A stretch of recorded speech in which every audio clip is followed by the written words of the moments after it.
ఇక అప్డేట్స్ చూద్దాం. హైదరాబాద్ లో కనిపిస్తున్న అభివృద్ధి 2014 ముందే ప్రారంభమైందని సీఎం రేవంత్ రెడ్డి స్పష్టం చేశారు.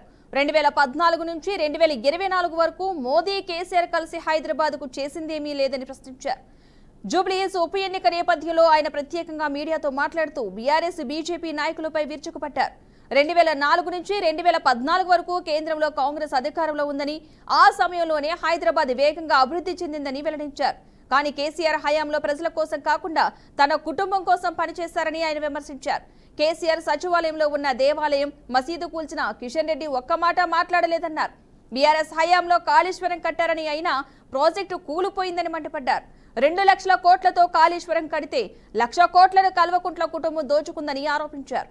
ఇక ఇదే అంశానికి సంబంధించిన పూర్తి సమాచారాన్ని మా ప్రతినిధి రామకృష్ణ అందిస్తారు. రామకృష్ణ, చెప్పండి. మొత్తం ఈరోజు జూబ్లీహిల్స్ బై ఎలక్షన్ నేపథ్యంలో సీఎం రేవంత్ రెడ్డి కొంత ప్రెస్ కాన్ఫరెన్స్ నిర్వహించడం జరిగింది. దానిలో భాగంగానే కాంగ్రెస్ పార్టీ 10 ఏళ్ల పాటు ఏం చేసింది, 2004 నుంచి 2014 వరకు కాంగ్రెస్ పార్టీ ఏం అభివృద్ధి చేసింది అనేది కూడా చెప్పుకొచ్చారు. 2004లో చూసుకుంటే కాంగ్రెస్ పార్టీ ఏమేమి అభివృద్ధి చేసింది, అప్పుడు వైఎస్ఆర్ కేబినెట్లో ఉన్నటువంటి ప్రభుత్వం ఏం చేసింది అనేది కూడా చెప్పుకోవడం జరిగింది. దానికి సంబంధించి కూడా ఎయిర్పోర్ట్కి సంబంధించి, జిఎంఆర్ ఎయిర్పోర్ట్కి సంబంధించి అభివృద్ధి కావచ్చు, దాని శంకుస్థాపన కావచ్చు, ఓపెనింగ్స్ కావచ్చు, ఇవన్నీ కూడా కాంగ్రెస్ హయాంలోనే జరిగినాయి. దానికి రింగ్ రోడ్డు కావచ్చు, ఫార్మా ఇండస్ట్రీ, ఐటీ హబ్బులు, ఫ్లేవర్స్ మొత్తం కూడా కాంగ్రెస్ ప్రభుత్వంలోనే అభివృద్ధి చెందింది. వీళ్ళు కొత్తగా చేసింది 2014 నుంచి 2023 వరకు బీజేపీ సెంట్రల్లో, స్టేట్లో బీఆర్ఎస్ పార్టీ రెండు కూడా ఏం చేసినాయి అనేది కూడా చెప్పుకొచ్చడం జరిగింది. దానిలో భాగంగానే బీఆర్ఎస్ ప్రభుత్వం ఏదైతే ఉందో వాళ్ళు చేసింది 4 ప్రాజెక్టులు చెప్పుకోదగ్గాయి. వాటిల్లో మెయిన్గా చూసుకుంటే సెక్రటరీతో పాటు ప్రగతి భవన్తో పాటు ప్రగతి భవన్, కమాండ్ కంట్రోల్, కాళేశ్వరం 4 ప్రాజెక్టులు చేసింది. కాళేశ్వరం వచ్చేసరికి రైతుల కోసం కట్టారు. అది 3 ఏళ్ళు కూడా లేదు, 3 ఏళ్లలోనే మొత్తం కూలిపోయిన పరిస్థితి వచ్చింది. కమాండ్ కంట్రోల్ ఏదైతే ఉందో, కమాండ్ కంట్రోల్కి వచ్చేసరికి ప్రతిపక్షాలు, మీడియా వాళ్ళు ఏం చేస్తున్నారని నిఘా పెట్టడం కోసమే కమాండ్ కంట్రోల్ నిర్మించడం జరిగింది. దానికి సంబంధించి మెయిన్గా ఇంకొక విషయానికి వస్తే సచివాలయం ఏదైతే ఉందో తన కుమారుడు కేటీఆర్ని ముఖ్యమంత్రి చేయడానికి వాస్తు పేరుతో దాన్ని ఉన్నటువంటి సచివాలయాన్ని కూలగొట్టి కొత్త సచివాలయాన్ని స్థాపించడం జరిగింది. ప్రగతి భవన్ ఏదైతే ఉందో ప్రజలకు అందుబాటులో లేని ప్రగతి భవన్ని కట్టడం జరిగింది. ప్రజలకి దానిలో వెళ్ళడానికి కూడా అనుమతులు లేని ప్రగతి భవన్ కట్టారు. అలాంటి తప్ప 4 ప్రాజెక్టులు తప్ప వాళ్ళు తీసుకొచ్చింది ఏమీ లేదు. అంతా హైదరాబాద్కి చేసింది శూన్యం అని కూడా చెప్పుకొచ్చి జరిగింది. మెయిన్గా చూసుకుంటే బీజేపీ పార్టీ ఏదైతే బీజేపీ ప్రాంత పార్టీ ఉందో, మెయిన్ ఉత్తరప్రదేశ్కి సంబంధించి నదులకు సంబంధించి అన్ని బడ్జెట్లు తీసుకొస్తున్నారు. కానీ హైదరాబాద్ మూసీ నది ప్రణాళిక తీసుకొచ్చి కిషన్ రెడ్డి ₹1 చిల్లిగా కూడా తీసుకురావట్లేదని కూడా విమర్శించడం జరిగింది. మెయిన్గా చూసుకుంటే 2047కి 100 ఏళ్ళు అవుతుంది ఇండియా వచ్చి. దానికి సంబంధించి కూడా ప్రణాళిక ఒకటి రూపొందించడం జరుగుతుంది. దానికి సంబంధించి 43,000 కోట్లతో బడ్జెట్ ఏదైతే మెట్రో ఎక్స్టెన్షన్ ఉందో దానికి సంబంధించి ప్రతిపాదన కేంద్ర ప్రభుత్వానికి కూడా పంపించడం జరిగింది.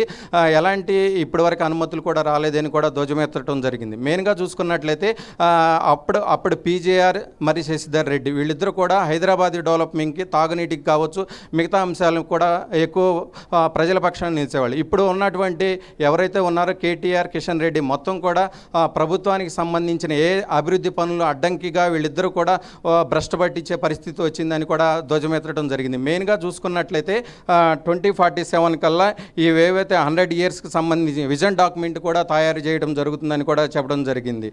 మెయిన్గా చూసుకున్నట్టయితే మూసీ ప్రణాళిక, regional ring road, future city అంటే కూడా ప్రణాళిక కూడా ఏర్పాటు చేయడం కూడా జరిగిందని చెప్పి కూడా జరగడం జరిగింది. మెయిన్గా చూసుకుంటే గోదావరికి సంబంధించి హైదరాబాద్కు 20 టీఎంసీలు నీటిని తీసుకొచ్చే అంశాలను కూడా కేటీఆర్ కావచ్చు, కిషన్ రెడ్డి కావచ్చు అన్ని కోర్టులో కేసులు వేయడం, అన్ని పనులకు కూడా అడ్డం పడుతున్నారు అని కూడా సీఎం రేవంత్ రెడ్డి చెప్పడం జరిగింది. మెయిన్గా చూసుకుంటే కంటోన్మెంట్ ఏదైతే ఉప ఎన్నిక జరిగిందో కాంగ్రెస్ పార్టీ అధికారంలోకి వచ్చినాక దానికి సంబంధించి ఇప్పటి వరకు 5,000 కోట్లతో శంకుస్థాపనలు కూడా పనులకు సంబంధించి కూడా జరిగిందని కూడా చెప్పుకొచ్చారు. మెయిన్గా ఈ ప్రెస్ మీట్కి మెయిన్గా ఉద్దేశం వచ్చేసరికి జూబ్లీహిల్స్ బై ఎలక్షన్ ఏదైతే ఉందో దానికి సంబంధించి ప్రజలందరూ కూడా ఒక ఓటు కాంగ్రెస్ పార్టీకి ఓటు వేయాలి. ఓటేస్తే జిహెచ్ఎంసీ పరిధిలో 2వ అసెంబ్లీ మేము గెలుచుకుంటే మాకు ఏవైతే అభివృద్ధి పనులు ఉన్నాయో అవి చేయడానికి మాకు కొంత వెసులుబాటు ఉంటుందని కూడా సీఎం రేవంత్ రెడ్డి చెప్పడం జరిగింది.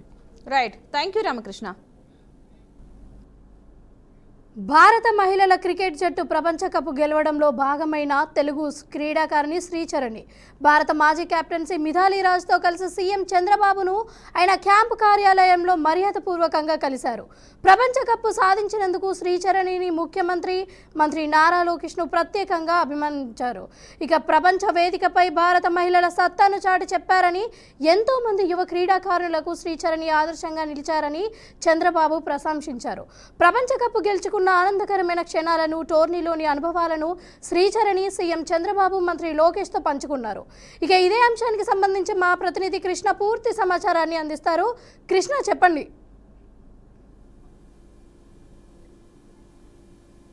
Thank you Ramya. ఏదైతే ఈరోజు ముఖ్యమంత్రి నారా చంద్రబాబు నాయుడిని క్రికెటర్ శ్రీచరణి కూడా ఈరోజు అయితే మీట్ అవ్వడం జరిగింది. అయితే ప్రపంచ కప్ గెలిచినందుకు శ్రీచరణి కూడా శుభాకాంక్షలు కూడా తెలిపినట్టయితే మనం విజువల్స్ ద్వారా అయితే మనం చూస్తున్నాం. అయితే మహిళా క్రికెట్ కు సంబంధించి ఏదైతే ఆదర్శంగా నిలిచిన మహిళా అనేసని కూడా ముఖ్యమంత్రికి కూడా కొనియాడాలని అనుకోవచ్చు. అయితే గన్నవరం ఎయిర్పోర్ట్ నుంచి కూడా పూర్తిస్థాయి అయితే సీఎం నివాసంకి వెళ్ళేసి అయితే అక్కడైతే అతన్ని మీట్ అవ్వడం జరిగింది. ఈ నేపథ్యంలో చూస్తే ఏదైతే ప్రపంచ కప్ అనుభూతులు కూడా ఆమె అడిగి తెలుసుకోవడం జరిగింది. అయితే ఈ మొత్తాన్ని చూసుకుంటే ఏదైతే శ్రీచరణి ఒక కడప జిల్లా వాసిగా కావచ్చు, అదేవిధంగా పూర్తిస్థాయి అయితే క్రికెట్ కూడా అదరగొట్టారు కూడా అనుకోవచ్చు. అయితే మొత్తానికి ప్రపంచ కప్ కు సంబంధించి ఏదైతే ఈరోజు ఇటీవల జరిగినటువంటి మ్యాచ్ ఏదైతే ఉందో ప్రపంచ కప్ లో కూడా కీలక పాత్ర పోయించిందని కూడా శ్రీచరణి ముఖ్యమంత్రి కూడా కొనియాడారు. అయితే మొత్తానికి ఏదేమైనప్పుడు కూడా పూర్తిస్థాయి అయితే మనం చూసాము. అయితే ఈరోజు సీఎం చంద్రబాబు నాయుడు అయితే ఒక భరోసా కూడా కల్పిస్తూ, అదే విధంగా ప్రపంచ కప్ అనుభూతులు కూడా తెలుసుకుంటూ, అయితే ఏది ఏమైనప్పుడు కూడా అయితే శ్రీచరణికి సంబంధించి కావచ్చు, అదే విధంగా ఎలా ఏంటంటే సరే కూడా ఆమెతో కూడా చర్చించుకున్న సంబంధించి అయితే మొన్న కూడా గతంలో కూడా కొద్ది రోజుల కిందట కూడా ఏదైతే మోడీతో కూడా సమావేశమయ్యారు. సమావేశమయ్యే మోడీతో కూడా వాళ్ళ సూచనలు కావచ్చు, అదే విధంగా మీ అనుభూతులు కూడా చెప్పండి అని కూడా మోడీ కూడా అడిగి తెలుసుకున్న సంగతి అయితే మనం చూస్తాం. అయితే ఈ నేపథ్యంలో చూస్తే ఏదైతే కడప వాసి ఎవరైతే శ్రీచరణి ఉన్నారో శ్రీచరణి కూడా పూర్తిస్థాయి అయితే ప్రభుత్వ తరపు నుంచి కూడా నజరానా కూడా ప్రకటించారు. అదేవిధంగా గురుకోన్ క్యాడర్ సంబంధించి కూడా ఒక పోస్ట్ కూడా ఇస్తామంటే కూడా ముఖ్యమంత్రి చంద్రబాబు నాయుడు అయితే హామీ ఇచ్చారు. అయితే ఏదేమైనప్పుడు కూడా పూర్తిస్థాయి అయితే మహిళలకు కావచ్చు ఒక స్ఫూర్తిదాయకంగా అయితే శ్రీచరణి అయితే ఒక స్ఫూర్తిదాయకంగా ఆదర్శంగా నిలిచిందని అనుకోవచ్చు. అయితే పూర్తిస్థాయి అయితే ఈ రోజు ఎవరైతే శ్రీచరణి ఉన్నారో శ్రీచరణి కూడా కడపలో కూడా ఘన స్వాగతం పలికేందుకు కూడా క్రికెట్ అసోసియేషన్స్ కావచ్చు, అదేవిధంగా ఏఐసిసి సంబంధించి కావచ్చు ఎదురు చూస్తున్న పరిస్థితి అయితే మనకి కడపలో కనిపిస్తుంది. అయితే ఏదేమైనప్పుడు కూడా పూర్తిస్థాయి అయితే మనం చూస్తున్నాం. అయితే శ్రీచరణికి సంబంధించి కావచ్చు, అదేవిధంగా క్రికెట్ జట్టు అందరినీ కూడా ముఖ్యమంత్రి నారా చంద్రబాబు నాయుడు నిలిచారు. అదేవిధంగా అతనితో పాటు మంత్రి నారా లోకేష్ కావచ్చు, అదే పలువురు మంత్రులు కూడా హాజరయ్యారు. అయితే క్రికెట్ సంబంధించి అనుభూతులు కావచ్చు, అదేవిధంగా దక్షిణ సౌత్ ఏదైతే ఇండియా దక్షిణ Africa. Thank you for the update Srinivas. తెలంగాణలో ఎన్నికల సంఘం పోలీసులు ప్రభుత్వానికి కొమ్ము కాస్తున్నారని కేంద్ర మంత్రి బండి సంజయ్ తీవ్ర వ్యాఖ్యలు చేశారు. బీజేపీ రోడ్ షోకు ప్రభుత్వం ఈసీ అనుమతి ఇవ్వలేదని, ఇది ప్రజాస్వామ్యానికి అవమానమని ఆయన విమర్శించారు. తెలంగాణలో అధికార పార్టీ ప్రతిపక్షం కలిసి పనిచేస్తున్నాయని ఆరోపించారు. అందుకే సభలు, రోడ్ షోలకు అనుమతులు వారికే వస్తున్నాయని, తమకు ముందుగా అనుమతి ఇచ్చి చివరి నిమిషంలో రద్దు చేస్తున్నారని మండిపడ్డారు. వేరే చోట మీటింగ్ పెట్టుకోవాలి కానీ అధికారులు చెప్తున్నారని ఆవేదన వ్యక్తం చేశారు. ఇక ఇదే అంశంపై మరిన్ని అప్డేట్స్ నల్గొండ నుండి మా ప్రతినిధి శ్రీనివాస్ అందిస్తారు. శ్రీనివాస్, తెలంగాణలోని జూబ్లీహిల్స్ లో జరుగుతున్నటువంటి ఉప ఎన్నికకు సంబంధించి చూసినట్లయితే వివిధ రాజకీయ పార్టీలు ఇప్పటికే అంటే పెద్ద ఎత్తున ప్రచారాలు మొదలు చేశాయి. దీనికి సంబంధించి అధికార పార్టీకి సంబంధించినటువంటి ప్రచారాలే కావచ్చు, తన ప్రతిపక్షంలో ఉన్నటువంటి బీజేపీ కానీ సంబంధించినటువంటి బీఆర్ఎస్ పార్టీ పెద్ద ఎత్తున జూబ్లీహిల్స్ ఉప ఎన్నిక ప్రచారం అయితే పెద్ద ఎత్తున జరుగుతుంది అనేది కూడా పెద్ద చర్చ కూడా జరుగుతుంది. ఈ విషయానికి సంబంధించి చూసినట్లయితే ఇప్పటికే తెలంగాణలోని ఎలక్షన్ కమిషన్ కూడా ఒక నోటిఫికేషన్ కూడా జారీ చేసింది.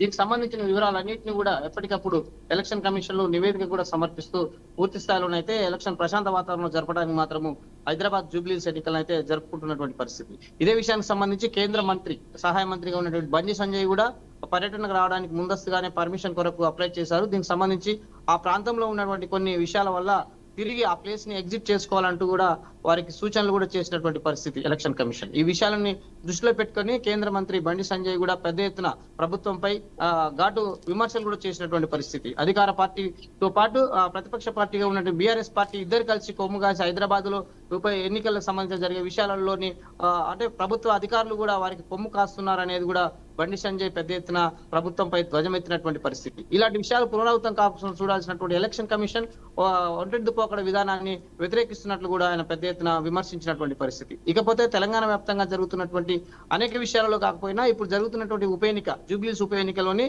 బీజేపీ పార్టీ ప్రచారానికి పోతున్న క్రమంలో కూడా అడ్డుకోవడానికి ప్రభుత్వం ప్రధానంగా కాంగ్రెస్ పార్టీ ప్రభుత్వం కానీ ప్రతిపక్షంగా ఉన్నటువంటి బీజేపీ బీఆర్ఎస్ పార్టీ వీళ్ళంతా ఒకటే కుమ్మక్కై బీజేపీని ఒక ఇబ్బందికరమైన పెట్టే పరిస్థితిలో నెట్టివేస్తుంది అనేది కూడా బండి సంజయ్ పెద్ద ఎత్తున విమర్శించినటువంటి పరిస్థితి. ఇకపోతే తెలంగాణలో జరుగుతున్నటువంటి అనేక అభివృద్ధి కార్యక్రమాలు కావచ్చు, అనేక విషయాలలో అభివృద్ధి చేయకుండా ప్రజలని తప్పుదోవ పట్టిస్తున్నటువంటి కాంగ్రెస్ పార్టీకి ఖచ్చితంగా ప్రజలు బుద్ధి చెప్తారు పరంగా పెద్ద ఎత్తున ధ్వజమెత్తినటువంటి పరిస్థితి. ఇది తెలంగాణలో జరుగుతున్నటువంటి ఉప ఎన్నికకు సంబంధించిన రైట్ శ్రీనివాస్.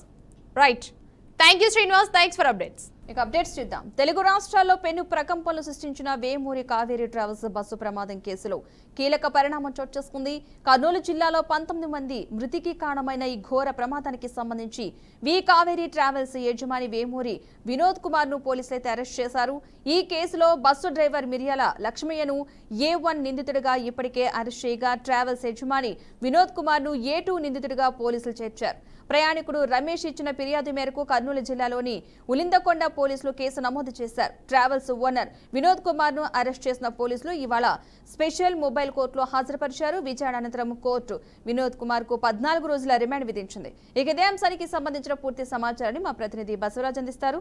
బసవరాజు, చెప్పండి. Thank you Padma. కర్నూలులో గత నెల 24న ఘోర రోడ్డు ప్రమాదం చోటు చేసుకుని సుమారు 19 మంది సజీవ దహమైన సంఘటన మనకు తెలిసిందే. ఈ 2 తెలుగు రాష్ట్రాల్లో అప్పట్లో సంచలనం పడింది. ఈ కేసు అంశం సంబంధించి ఏదైతే డ్రైవర్ మిర్యాల లక్ష్మణ్ అయితే ఇటీవల పోలీసులు అరెస్ట్ చేసి రిమాండ్ తరలించారు. అయితే ఈ రోజు తాజాగా మొన్నటిదాకా పరాళంలో ఉన్న ఓనరు ఏదైతే బస్ యజమాని వినోద్ కుమార్ ను ఈ రోజు నిందకొండ పోలీసులు అరెస్ట్ చేసి కోర్టులో హాజరుపరచలేదు. వినోద్ కుమార్ A2 ముద్దాయిగా ఉన్నాడు. అదేవిధంగా డ్రైవర్ మిర్యాల లక్ష్మయ్య ఈ కేసులో A1 ముద్దాయిగా ఉన్నాడు. అయితే ఈ ఘోర రోడ్డు ప్రమాదానికి సంబంధించి అంటే బస్సు పూర్తిగా దగ్ధమై అదేవిధంగా అందులోని 19 మంది దుర్మరణం పాలయ్యారు. మిగిలిన అందరూ కూడా ప్రాణాలు అరిచేతులు పెట్టుకుని బయటపడని పరిస్థితులు. అంటే బస్సు దుర్ఘటనకు సంబంధించి అంటే ఈ బస్సు ఏదైతే ఇన్సూరెన్స్ కావచ్చు, అదేవిధంగా పర్మిట్లు కావచ్చు, లేదా ట్యాక్స్లు కావచ్చు, ఇవన్నీ కూడా ఇన్వాయిస్లు కావచ్చు సక్రమంగా ఉన్నాయా లేదా ఆ దిశగా పోలీసులు అయితే దర్యాప్తు చేశారు.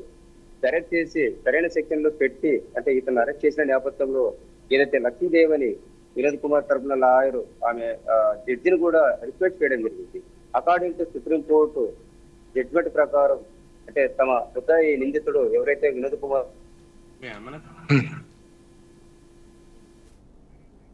Right, thank you Basavaraj.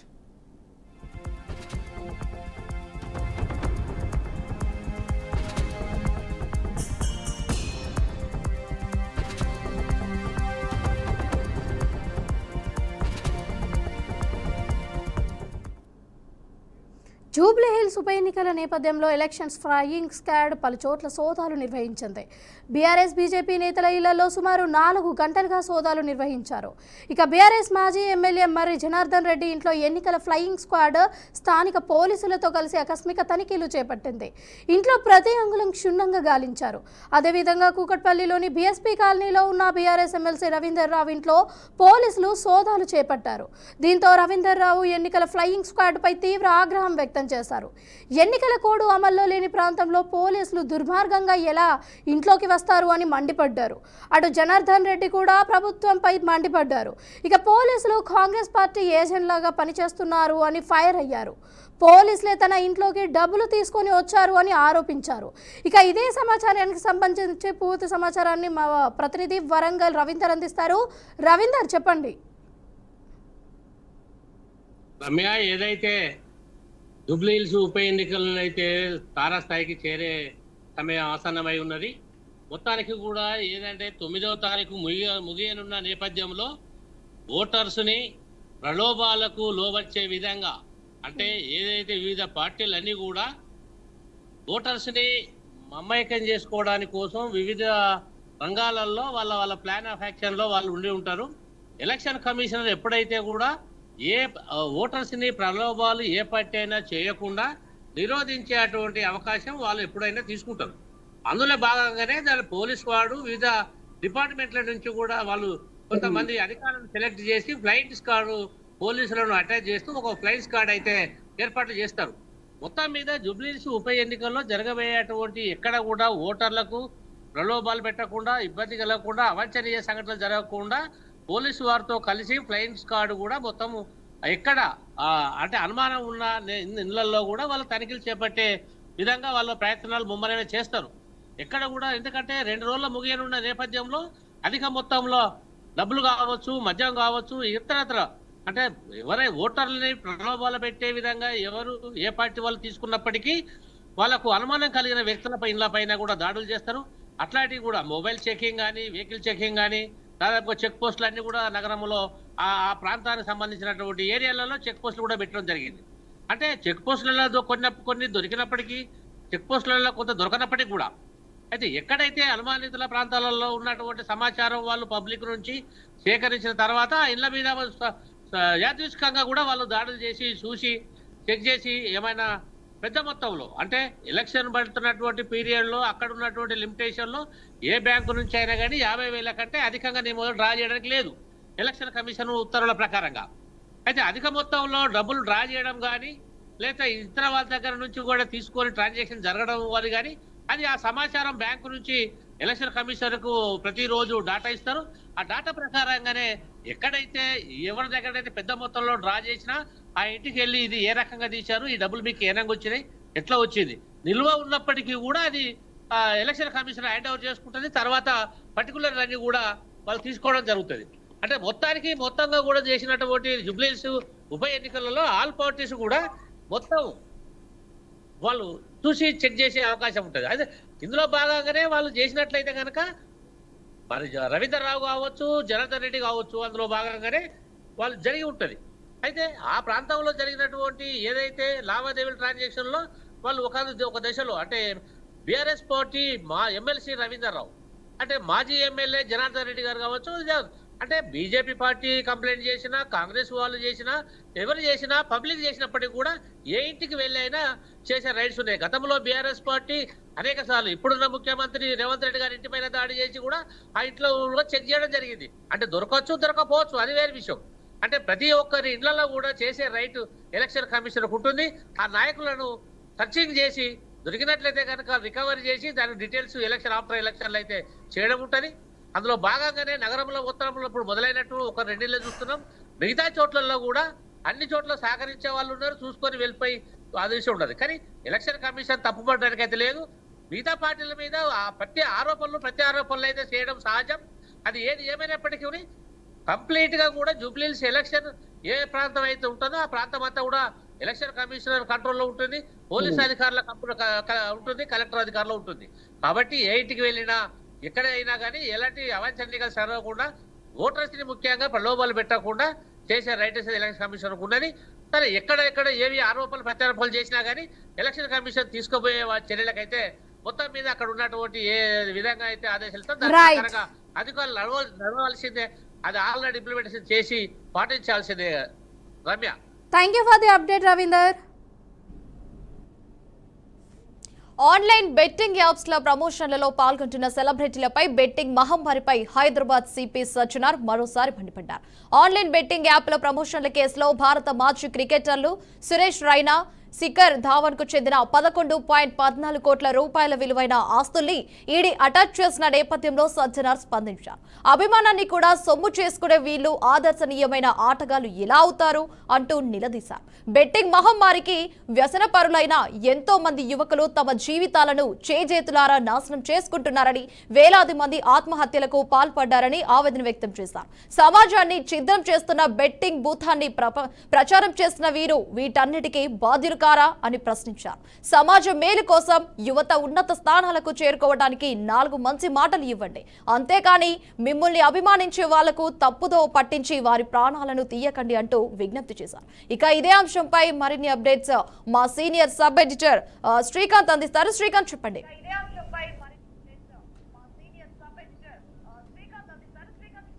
Right, ఏదైతే మాజీ క్రికెటర్లకు సంబంధించినటువంటి సురేష్ రైనా గానీ అలాగే శిఖర్ ధావన్ గానీ వీరిద్దరికి సంబంధించిన అంశానికి సంబంధించి మరొకసారి ఏదైతే ఈ బెట్టింగ్ యాప్స్ సంబంధించి బెట్టింగ్ ప్రమోషన్ సంబంధించినటువంటి అంశం అనేది తెర మీదకి వచ్చిందని చెప్పుకోవాలి. అయితే హైదరాబాద్ సిపిగా ఉన్నటువంటి విసి సజ్జనర్ ఈ దీనికి సంబంధించినటువంటి ఒక ఇంగ్లీష్ పేపర్ ఎడిషన్ వచ్చినటువంటి 11 కోట్ల అసెట్స్ కు సంబంధించి బెట్టింగ్ యాప్స్ బెట్టింగ్ కేసుకు సంబంధించి అసెట్స్ కు సంబంధించినటువంటి ఆ పేపర్ కట్టింగ్ ను తన అకౌంట్ లో అంటే ఎక్స్ వేదికగా ట్విట్టర్ లో పెడుతూ చాలా కీలకమైన కామెంట్స్ చేశారని చెప్పుకోవాలి. ఒకసారి ఆయన చేసిన కామెంట్ చూస్తే కనుక అభిమానాన్ని కూడా సొమ్ము చేసుకునే వీళ్ళు ఆదర్శనీయమైన ఆటగాళ్ళు ఎలాగవుతారు, బెట్టింగ్ మహమ్మారికి వ్యసనపరులు ఎంతో మంది యువకులు చనిపోతున్న ఈ నేపథ్యంలో వాళ్ళకి అభిమానులకు మీరు మంచి చేయాలి కానీ వాళ్ళని వారి జీవితాన్ని పాడు చేసే విధంగా మీరు ఈ రకమైన చర్యలకు ఎలా పాల్పడతారంటూ కూడా విసి సజ్జన చాలా పెద్ద ఎత్తున ఆరోపణ చేసినని చెప్పుకోవాలి. అయితే గతంలో కూడా ఏదైతే ఆర్టీసీ ఎండీగా ఉన్నప్పటి నుంచి కూడా ఈ బెట్టింగ్ యాప్స్ సంబంధించి పోరాడుతూనే ఉన్నారు. బెట్టింగ్ యాప్స్ పూర్తిగా నిర్మూలించాలని చెప్పుకుంటూ ఆయన సోషల్ మీడియా వేదికగా పెద్ద ఎత్తున ఒక ఉద్యమాన్ని రన్ చేస్తారని చెప్పుకోవాలి. అయితే ఇప్పుడు ప్రస్తుతం దీనికి సంబంధించి ఏదైతే సమాజం మేలు కోసం ఏదైతే ఈ అభిమానులకు ఉన్నట్టు చూసుకుంటున్నటువంటి ఎవరైతే వీళ్ళంతా అభిమానులు క్రికెట్ అభిమానులు ఎవరైతే వీరందరికీ మీరు మంచి చేయకున్నా పర్లేదు కానీ ఇలాంటి ఒక అపకారం చేసి అపకారం తలపెట్టి వారి జీవితాలు నాశనం చేయొద్దంటూ కూడా చాలా కీలకంగా ఏదైతే ఎక్స్ వేదిక చేసినటువంటి పోస్ట్ ఏదైతుందో అది సంచలనంగా మనం చెప్పుకోవాలి. ఏదైతే ఈ సురేష్ రైనా వీరితో పాటు కూడా యువరాజ్ సింగ్, రాబిన్ ఉత్తప్ప, సోను సూద్ అలాగే ఊర్వశి రవితల వంటి ఇలాంటి కొంతమంది సెలబ్రిటీలకు సంబంధించిన గతంలో కూడా ఆయన పోరాడుతూనే ఉన్నారు. అంటే ఖచ్చితంగా ఈ పూర్తిగా ఈ బెట్టింగ్ యాప్స్ అనేది పూర్తిగా నిర్మూలించాలి. ఇది యువతను తప్పుదోవ పట్టించే విధంగా తయారయ్యారు కాబట్టి ఖచ్చితంగా దీన్ని పూర్తిగా వదిలేయాలి. యాజ్ ఏ సెలబ్రిటీగా మీరు ఒక సెలబ్రిటీ హోదాలో ఉన్నప్పుడు మంచి చేయకుండా పర్లేదు కానీ చెడు చేయొద్దంటూ కూడా ఈ పోస్ట్ ద్వారా ఆయన వ్యక్తపరిచే ప్రయత్నం చేశారు. అయితే ఓవరాల్ గా చూసుకుంటే కనుక విసి సజ్జన అనేది గతంలో కానీ ఇప్పుడు కానీ ఎప్పుడు కూడా ఆయన ఏదైతే మంచి అంటే యువకులకు ఉపయోగపడే విధంగానే ఆయన ఎప్పుడు కూడా సోషల్ మీడియా వేదికగా ఆయన ఎప్పుడు స్పందిస్తూనే ఉంటారు. అలాంటి నేపథ్యంలో ఇవాళ ఏదైతే 11 కోట్లకు బెట్టింగ్ కేసు సంబంధించిన 11 కోట్లు అనేది ఈ ఎవరైతే సురేష్ రైనా గానీ శిఖర్ ధావన్ సంబంధించిన ఈ కేసు పైన కూడా ఒకసారి ఆయన వారికి సంబంధించిన పేపర్ స్టేట్మెంట్ ని పోస్ట్ ఎక్స్ వేదిక పోస్ట్ పెట్టి దానికి సంబంధించి కామెంట్ చేయడం అనేది కొంత చర్చనీయాంశంగా మారింది. అయితే ఏదేమైతేనేమి ఈ బెట్టింగ్ యాప్స్ సంబంధించి పూర్తిగా నిర్మూలన జరగాలంటూ కూడా మన బీఆర్కే న్యూస్ తరపు నుంచి కూడా కోరుకోవాల్సిన అవసరం అయితే ఉంది. Right Srikanth, thanks for updates. ఇవి 6 at 6 అప్డేట్స్. ఇవి ఇప్పటి వరకున్న updates. Keep watching BRK news, తెలుగుడి సత్తా.